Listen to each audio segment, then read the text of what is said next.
Hal ini dijelaskan Alexander Abdullah, Komisioner KPU Sumsel yang ditemui di RSMH Palembang pada Kamis 11 Januari 2018.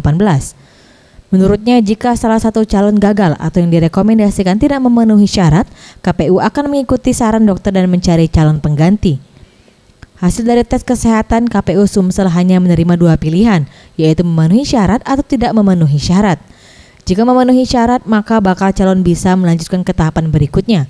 Tapi kalau dinyatakan tidak memenuhi syarat, parpol pengusung maupun perseorangan harus mengganti bakal calon tersebut dengan bakal calon lain dan mengulangi tahapan mulai dari berkas hingga tes kesehatan ulang bagi calon baru, sesuai dengan peraturan yang tertuang pada PKPU nomor 3 dan nomor 15 tahun 2017 dan dengan batas waktu yang telah disepakati sebelumnya. Nah, bila bakal calon ini tidak memenuhi syarat, maka partai atau gabungan partai ataupun perseorangan itu harus menggantinya dengan calon yang lain.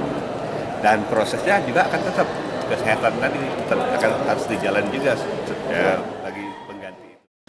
Tim Liputan Sriwijaya TV.